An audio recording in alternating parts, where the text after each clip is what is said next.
Aha, reka nk'ibisanzwe dutangire tubasuhuza. Iyi ni Masisi Tourism nk'ibisanzwe, murabona ko dutangiye. Aha duhagaze twitegeye umusozi wa Gicwa, hakurya za Rushinga, za Muyange. Ku bantu bahazi bari guhita bahabona neza. Murabona ni ahantu heza cyane. Tugakomeza hakurya kwa Kabira. Kamera yacu ndabona iri no gufata n'amazu rwose yo kwa Kabira yose ari gufata neza. Hakurya kwa Munyaruguru, hirya Ikarenga ku Kavo, rwose murabona ni ahantu heza cyane, harasa neza cyane.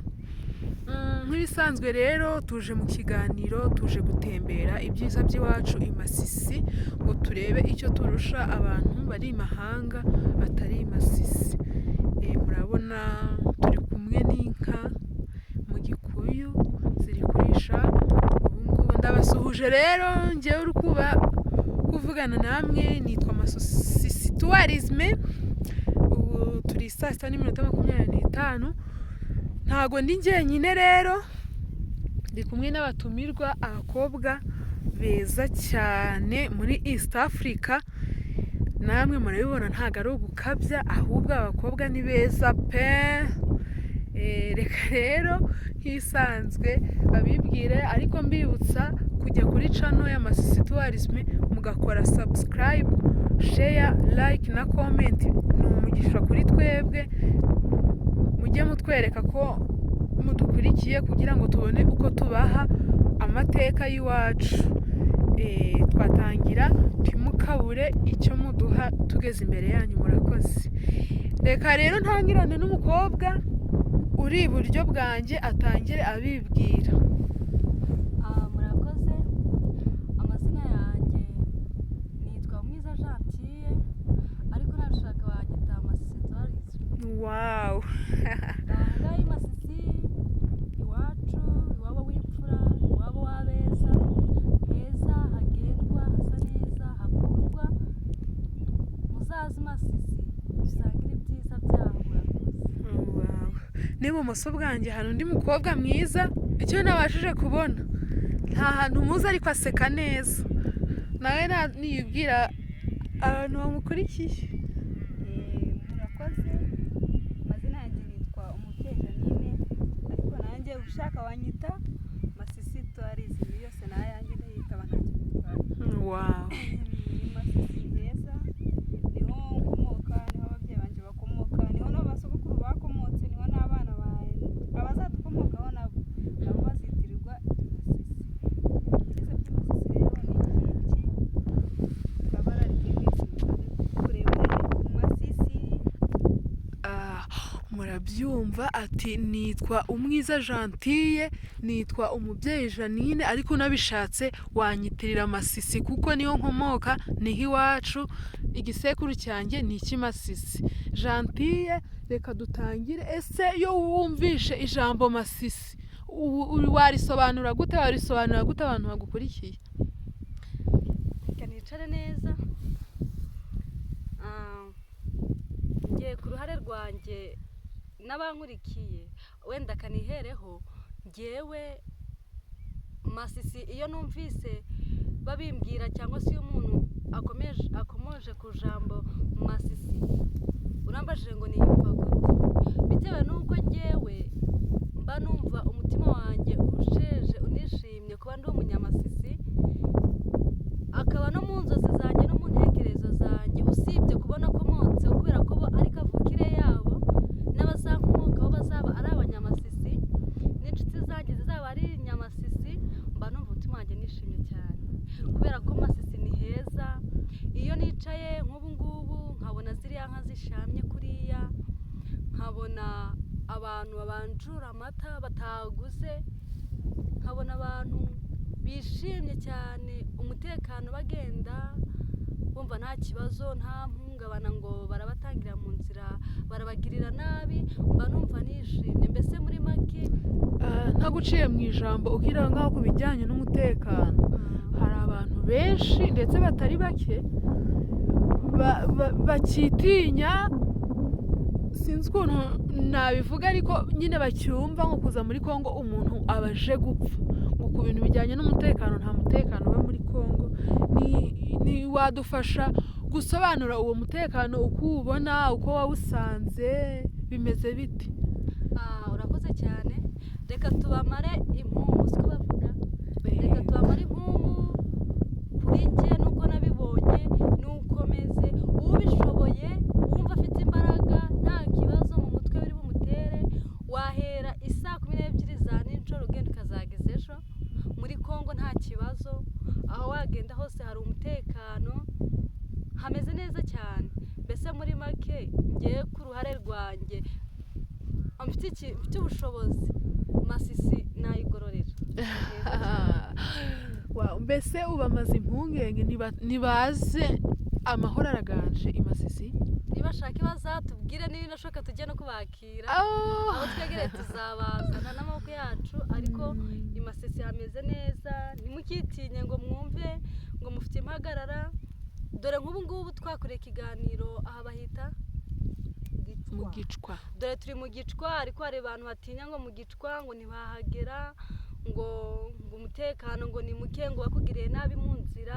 Kuri ubu ngubu turatuje, tumeze neza. Muri Congo hari amahoro menshi cyane. Murakoze. Murumva ko Gentille umwiza arabamara impungenge, arashishikariza abantu bose gutaha bakagaruka iwacu i Masisi, tukiyubakira ibyiza. Amateka y'iwacu nta yacu, tugomba kuyasigasira uko yaba ameze kose. Reka tuganire na mugenzi we wundi, umubyeyi Janine. Amazina yabo rero murumva aragoranye kuyatandukanya, yose na ja byose ni bimwe. Ndagira ngo nawe utubwire kuba warisanze nyine uri umunyamasisi, inkomoko yawe ari Masisi, ubyumva gute? Impamvu ni uko hari abantu benshi twumva kuba bavuka i Masisi, kuba bafite, reka dukoreshe ikinyarwanda cyumvikana, kuba indangamimerere yabo ari iy'i Masisi, hariho abantu benshi bibangamira. Wowe urabyumva gute? Murakoze, mugenzi wanjye yabikomojeho cyane. Kuba tuvuka i Masisi ni ikintu cy'agaciro cyane cyane cyane kandi gikomeye. Twebwe ba sogokuru bacu bakomoka i Masisi, ababyeyi bacu bakomoka i Masisi. Nta kuntu navuga ngo aho ntabwo hafite agaciro, kuko nta hantu hafite agaciro gakomeye cyane. Masisi ni heza, tunywa amata, ibintu byose birahari, umutekano. Mbese i Masisi ni ahantu heza cyane cyane, ariko nashishikariza buri wese kuzaza akahagera, basi akirebera akavuga ati bya bintu bavuga barabesha cyangwa. Ariko ndizera ndashidikanya ko n'umuntu uzakenera kuhagera turi tayari kumwakira akahabona, kandi ndabizi neza ko ntazahagera ariko hariho n'ikindi kintu nshaka kuvugaho ku bantu nyine bagitinya umutekano muke wo muri Congo. Oya, i Masisi iwacu ubu ni umutekano usesuye cyane, ariko mbere ya byose hari n'abantu tugomba gushimira babigizemo uruhare. Imana izabaduhera umugisha cyane, baritanze, batanga igihe cyabo, batanga imbaraga zabo, abandi bamena amaraso, barakoze. Niyo mpamvu tugomba gushishikariza n'abandi bantu bakiri hanze, bazatubabarire, bazaze barebe aho hantu. Inshuti zacu, basaza bacu bahameneye amaraso, ariko ubu ngubu ni ahantu hagendwa, hameze neza, hatekanye. Turashimira buri wese, kandi dusaba n'inkunga, subscribe, share, like. Iyo ni inkunga ikomeye cyane kuri twebwe Masisi Tourism. Iyo ni inkunga tubasaba, tunashimira, tunararika, tunifuza ko n'abari hanze bazaza Masisi. Ati avuze ku kintu gikomeye cyane, ati ndashimira abasore bacu, abana bacu, basaza bacu, inkoramutima zacu zitanze zikamena amaraso, nta yindi nyungu bagamije, ahubwo ari ukugira ngo tubone amahoro, ababyeyi bacu baryame basinzira. Ese ni gute waba bantu utabashimira? Ni gute se ayo mahoro twayapfusha ubusa?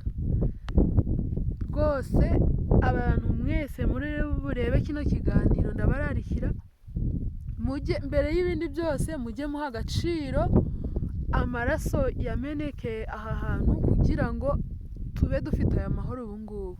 Hamenekeye amaraso menshi, reka tujye tuyaha agaciro rero gakwiriye nk'uko mugenzi wanjye Jeannine abivuze. Reka rero n'ubundi twakomeza mwisanzure, mugire abantu mubwira amagambo mushaka gushimira abantu, umwanya n'uwanyu murawufite, ahangaha muba muri bukurikirwe n'abantu benshi batandukanye. Murakoze. Murakoze. Iki kiganiro twagize ni cyiza cyane. Aha ni Masisi, ahantu turi by'umwihariko ni ahantu bita mu Gicwa. Masisi, abantu bahazi banahagenze hagati y'Ikirorerwa n'ahantu bita ku Ntuntu, ni aho ngaho muri uwo musozi aho ngaho. Rero turashimira by'umwihariko basaza bacu barakoze akazi gakomeye cyane. Imana izabaha umugisha, izabibibukire.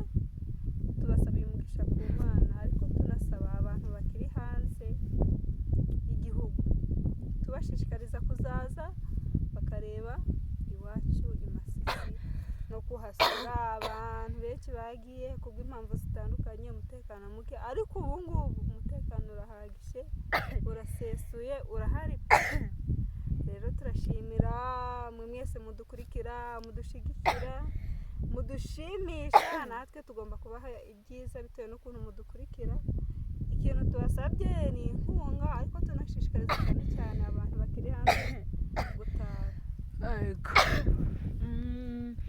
Njye rero hari ikibazo njya ngira, buriya hari nk'abantu, ndabaza Gentille, hari nk'abantu usanga nyine inkomoko ari i Masisi, iwabo ari i Masisi, ariko kubwo impamvu zitandukanye wenda yarakuriye mu gihugu runaka ntashatse kumenshoninga, ariko harahari hatandukanye, ariko ugasanga agezeyo ariko atewe ipfunwe no kumva ko inkomoko ye ari iy'i Masisi. Ugasanga wamubaza se iwanyu ni i Masisi? Atereka reka iwacu ntabwo ari i Masisi, hari ahantu ntabwo mpazi, ntabwo hakunditse. Ni iki wabwira abo bantu? Ntekereje basaza bacu bari hirya no hino, agahinda karamfata ndakorora, ariko urakoze cyane. Abo ngabo ikintu nakubwira nanabavugaho, abo bantu ntago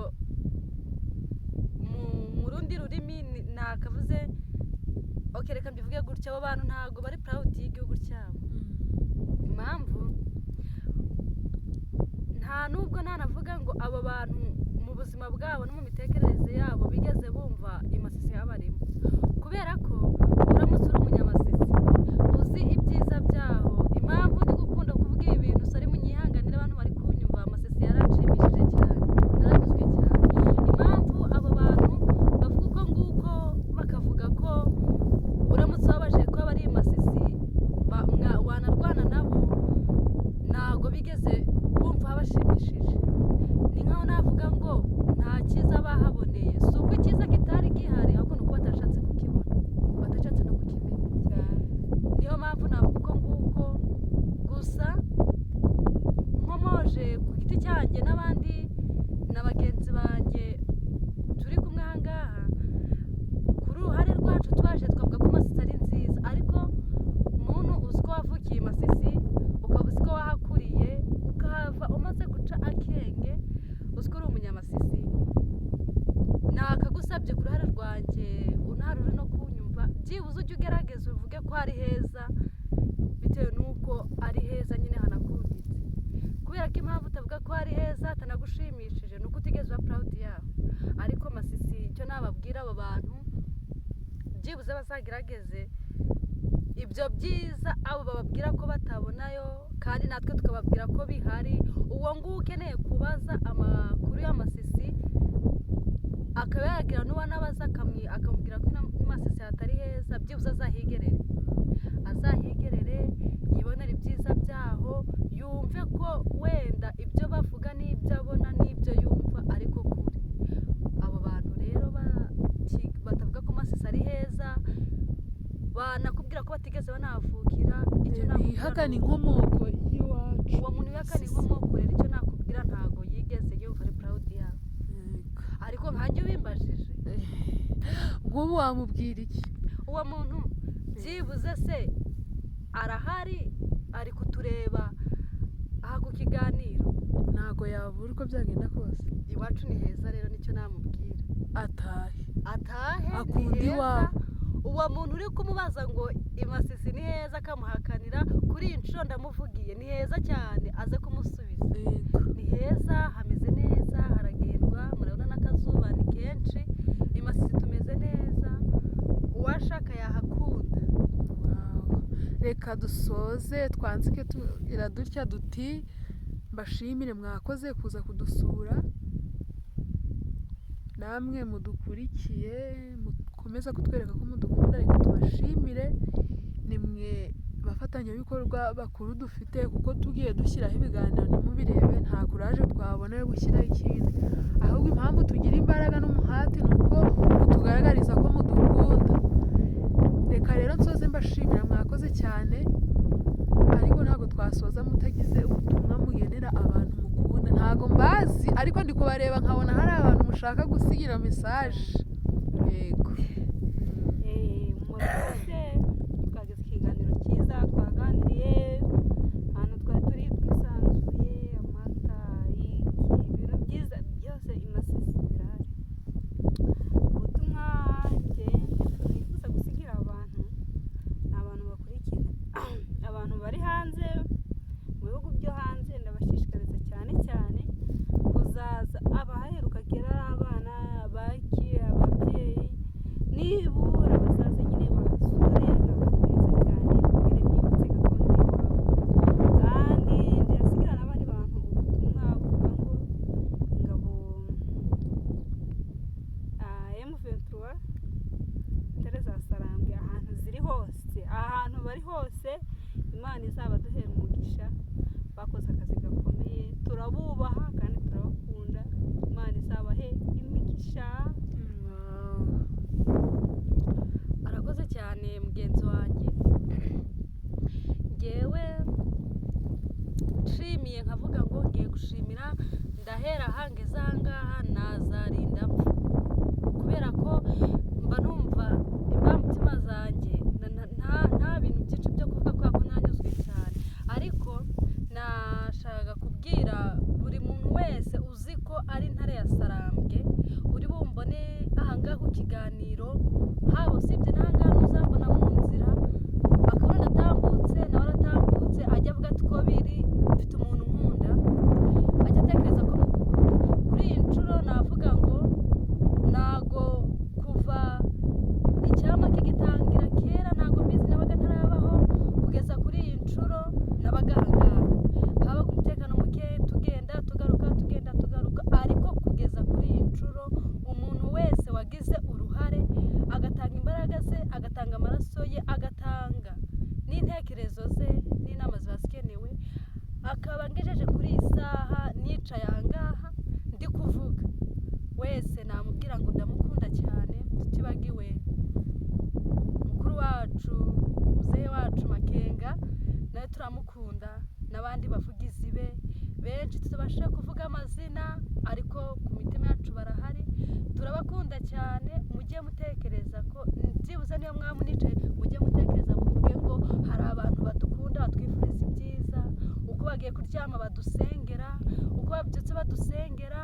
ku mbaraga zacu twatanze, ku maraso yacu twamenye, bakaba badukunda. Turahari nitwe kandi turabakunda cyane, mugire amahoro y'Imana. Dusoreza ahangaha ikiganiro cyacu cy'uyu munsi, tubararikira kujya kuri channel ya Masisi Tourism, mukomeze mudushyigikire. Sawa, murakoze, murakagira Imana n'amafaranga. Intare za Sarambwe, nanjye ntago nasoza ntagize ikintu mbavugaho. Abantu twubaha mu ntekerezo kuva mu rwara rw'ibirenge kugera ku musatsi turabakunda, ni abantu b'agaciro kuri twebwe. Imana ijya ikomeza ibahe ibitekerezo bizima kandi turabasengera, usibye kuba tubasengera turanabakunda cyane. Yego, reka Imana ijye ibaha umugisha, ikomeze ibambike imbaraga. Kuba turi aha ngaha iyi saha, kuba turi mu gicwa, ni ukubera bo. Niyo mana dufite, niyo mana ntoya dufite aha ngaha. Ni barumuna b'Imana. Aho Imana nibereye muri paradisi, ngenda abona hasa no muri paradisi. niyo mana dufite aha ngaha, kuko nibo bantu tuzi bahangayikishwa n'umutekano wacu w'abanyamasisi, w'abantu bavuga ikinyarwanda, baharanira uburenganzira bw'abantu bavuga ikinyarwanda, bagatuma kandi dushirika ubwoba tugatinyuka tukavuga ikinyarwanda nk'uko kiri. Abo bantu utabakunda sinzi icyo yaba ashaka, nyine nta n'umwanzi w'amahoro w'ibyiza.